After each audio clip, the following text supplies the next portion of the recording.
Quando a gente observa o seu comportamento nas plataformas, nas manifestações públicas suas, a gente sempre percebe que o senhor traz um choque de realidade, o que os políticos mais tradicionais não têm apresentado.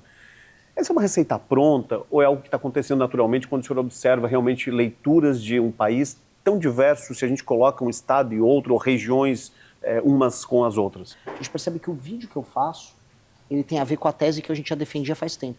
Então não é uma estratégia muito de marketing, por mais que os vídeos estejam funcionando. Eu acho que assim, é uma validação de tese. Eu preciso validar uma tese de Brasil.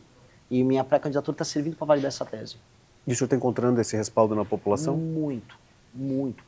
O Maranhão é um exemplo mais claro. Eu cheguei numa cidade, Santa Isabel, lá no Maranhão.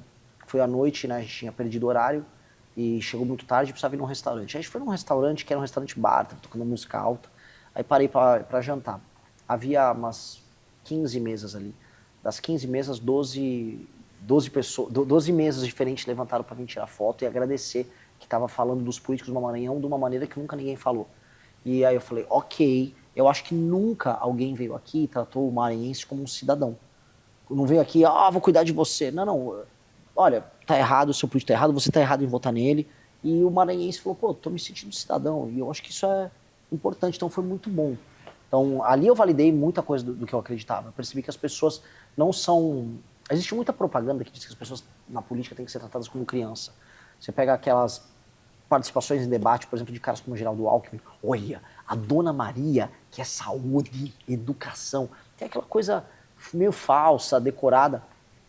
Ali no Maranhão não teve isso, não. Eu falei, vocês estão vendendo voto pro político ladrão, eu vou prender você, hein? Muda esse comportamento. Não, é verdade, tem que mudar.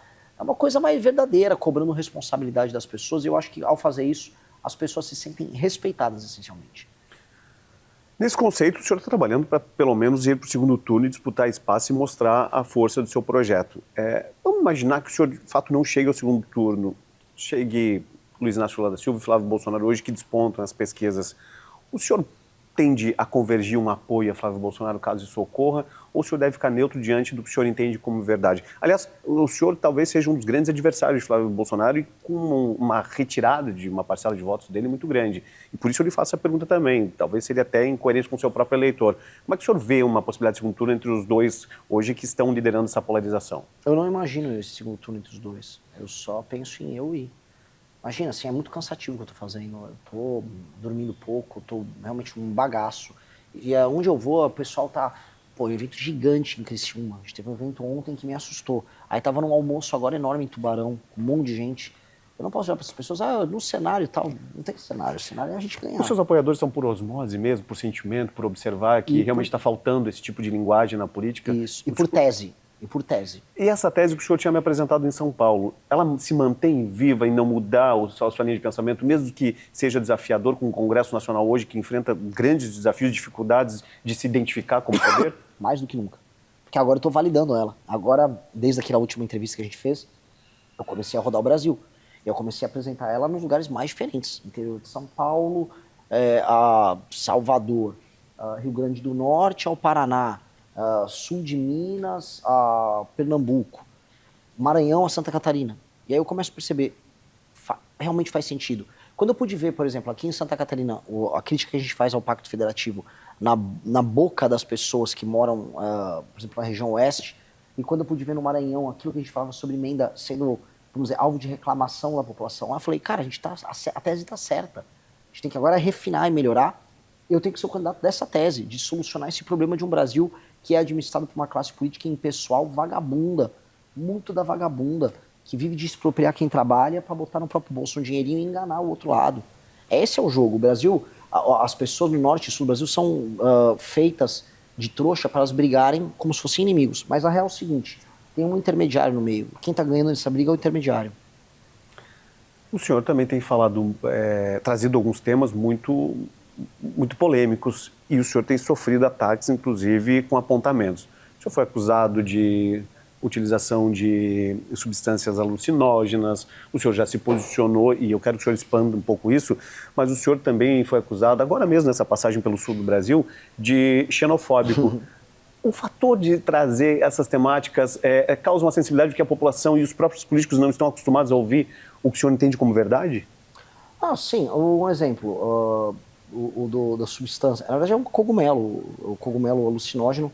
Uma vez eu já tinha usado antes, isso é uma coisa que tem um efeito muito grande sobre qualidade de trabalho e criatividade. Isso tem estudos nos Estados Unidos sobre isso. Inclusive o Trump, por coincidência, acabou de fazer um decreto para regulamentar o uso, vamos dizer, das substâncias que estão no próprio cogumelo alucinógeno, dentro da psilocibina.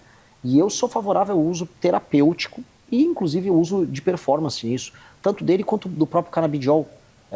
O canabidiol tem, por exemplo, ele é oriundo lá da maconha, ele tem efeitos comprovados no enfrentamento à epilepsia.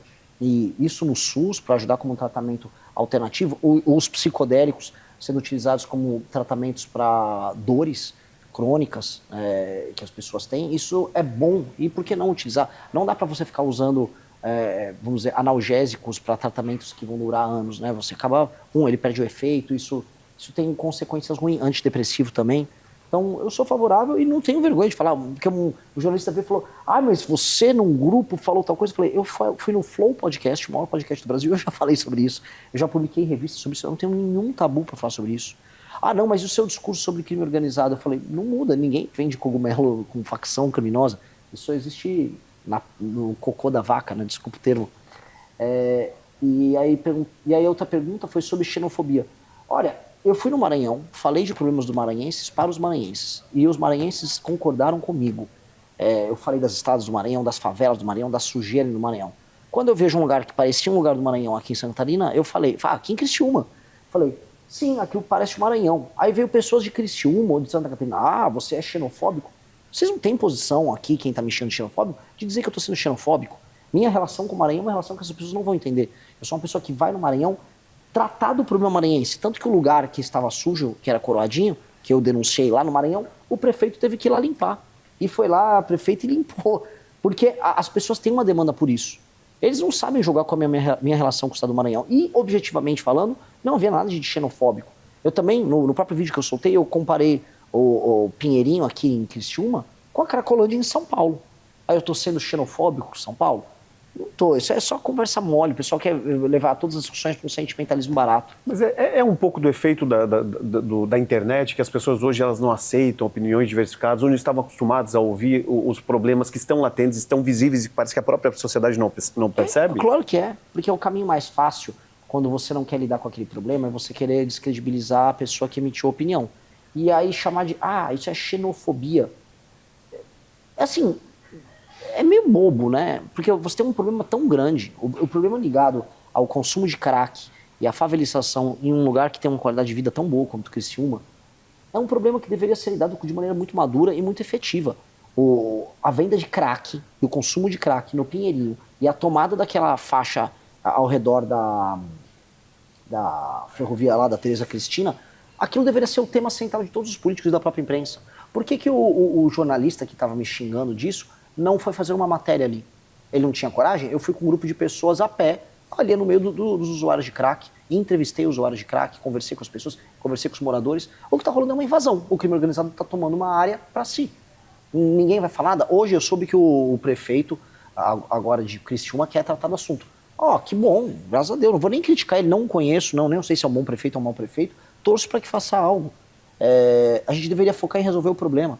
E sabe qual é a pior parte nessa história toda? Quando eu fui para o Maranhão, eu falei de problemas maranhenses para maranhenses na imprensa do Maranhão. Ninguém me chamou de xenofóbico. Aí vai um cara de Santa Catarina e me chama. Sabe? Meio besta, né? Assim, essa pessoa nunca botou o pé no Maranhão. Eu botei o pé e os 8 pneus que furaram. O senhor falou sobre sua equipe. Uma equipe muito reduzida me chamou a atenção e eu queria que o senhor falasse um pouco disso antes de nós avançarmos para um tema bem interessante que fala sobre o Brasil também. Mas a gente vê que alguns dos demais presidenciáveis, eles estão com um escopo de segurança absurdo, de segurança pública, inclusive. O senhor está com uma equipe muito enxuta e, aparentemente, não tem essa estrutura.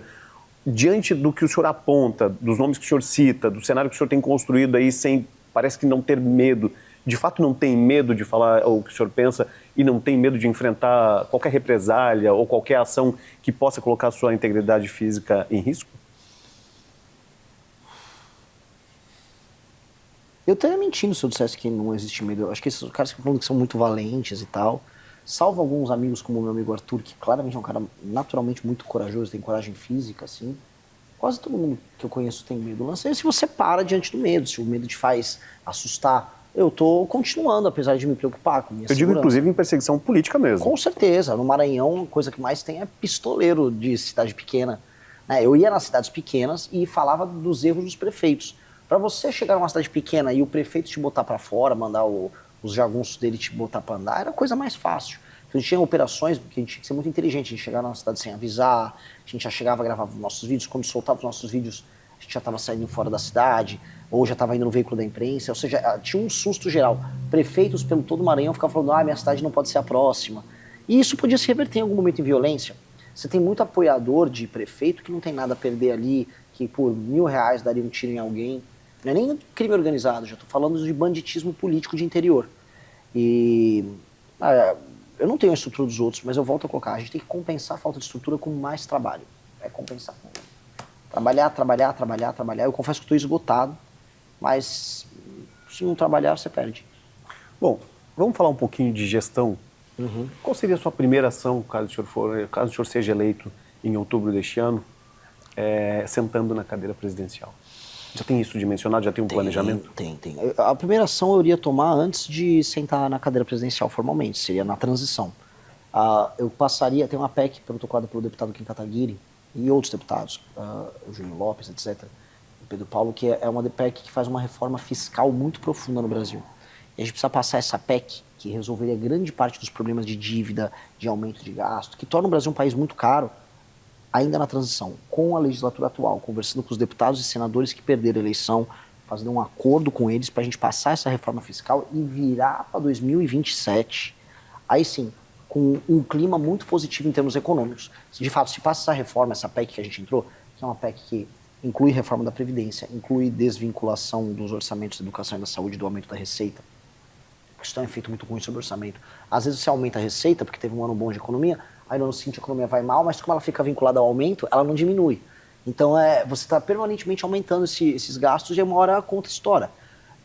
Você tem cortes de gastos absurdos que precisa fazer nos privilegiados do alto funcionalismo, corte de renúncia fiscal de grandes empresários que vivem uma mamata, a gente está falando de assim, centenas de bilhões nessa área. E outros temas até menores, fiscalização no BPC e no Bolsa Família, que tem muita fraude. Com base nisso, a gente levantar um espaço fiscal para que a gente possa economizar coisa de 3 trilhões de reais em 10 anos. A gente está falando de economizar em 10 anos 25% do PIB brasileiro. É muita coisa. 1/4 do PIB ser economizado em um período de 10 anos. Aí a trajetória de dívida brasileira, que ela está subindo, ela estabiliza e começa até a cair. E aí, com a trajetória de dívida diminuindo, eu posso abaixar os juros, a famosa taxa Selic. Abaixou a Selic, eu posso pagar menos gastos na rolagem da dívida, que é o custo financeiro que a gente tem, que é muito alto no Brasil. E aí economiza mais dinheiro aí para extensão. Com base nisso, eu posso reduzir impostos. Sobra mais dinheiro para fazer investimento. Eu invisto em infraestrutura aqui e ali. E aí a gente consegue ter um país funcional. Essa seria a primeiríssima. Só que isso é antes de sentar. Aí sentando na cadeira, aí é enfrentar o crime organizado. Privatização. O senhor é um defensor da privatização? Defendo da estrutura de algumas estatal? empresas, mas isso não é uma bala de prata que vem, né? No sentido de assim, se a privatização for mal feita, como muitas foram mal feitas, você pode ter fraude. Vou dar um exemplo. Uma das extensões do escândalo do Banco Master foram a privatização da Copel, no Paraná, tocada pela turma do Banco Master, e a privatização do EMAI, em São Paulo, também tocada pela turma do Banco Master. O Tanuri, que é o sócio oculto, comprou as duas. Ele destruiu as duas empresas. Ele destruiu. Foi uma privatização em que essas empresas foram destruídas. Valeu a pena? Isso foi um golpe na praça. No fundo, a compra dessas empresas ela terminou sendo paga pelo FGC. Porque no fim do dia, os balanços das empresas que adquiriram essas empresas públicas, elas foram maquiadas com títulos do Banco Master. Então, tem que ter privatização em algumas áreas. Correios é uma empresa, cara, que a gente não tem que ter o monopólio deles. Os dois bancos públicos federais, Caixa Econômica e Pelo Banco do menos Brasil. o Banco do Brasil ou a Caixa, a gente pode privatizar algumas operações, mas algumas operações podem continuar com o Banco Público. Porque existe uma coisa agora que os liberais vão ter que discutir de maneira clara. Com a inteligência artificial e com o machine learning, você vai começar a ter ganhos de informação e ganhos de produtividade em escala absurda. E aí a centralização faz sentido. Por exemplo, o SUS hoje não é bom o serviço do SUS. O SUS, em vários lugares, ele tem graves problemas de acesso. As pessoas não conseguem acessar. para você fazer os exames, demora muito para conseguir agendar uma cirurgia e fazer, demora muito. Pois bem, com o uso intensivo de tecnologia, machine learning, com prontuário único, você vai conseguir parametrizar os dados, você vai conseguir criar as bases de dados em que a inteligência artificial vai poder falar, pô, você, de acordo com todo esse histórico que você teve, hipertensão, tal coisa, você vai desenvolver diabetes. Portanto, vamos fazer um tratamento prévio para você não desenvolver diabetes, para eu ter menos gastos com o medicamento, com uma eventual cirurgia lá na frente? Ao fazer isso com prontuário único, mais machine learning e inteligência artificial, a quantidade de dinheiro que a gente economiza e a quantidade de fila que economiza é gigante. O presidente de El Salvador, né, Bukele, ele lançou um aplicativo que foi feito junto com a Google. E nesse aplicativo, uma das coisas sensacionais que ele tem é, vou dar um exemplo, você pode ter médicos que estão ociosos hoje aqui em Criciúma, mas eu tô com um médico que está no pico de... Tá faltando médico em São Paulo para atender uma consulta. Se você faz isso via um aplicativo, o médico ocioso aqui fica disponível para atender a pessoa em outro lugar. E aí você começa a diminuir a velocidade nos atendimentos, para fazer teleatendimento. Com o teleatendimento você consegue fazer as receitas dos remédios, e aí você consegue descobrir onde os remédios vão ser alocados, e você fazer o deslocamento logístico dele com um custo menor. Você consegue também preparar melhores estoques. Então isso tem um efeito de economia em cadeia gigantesco e de melhor atendimento gigantesco. E isso faz com que um sistema como o SUS, que é estatal, funcione muito bem. Assim como a gente pode ter, vamos dizer, ganhos em escala em algumas empresas públicas.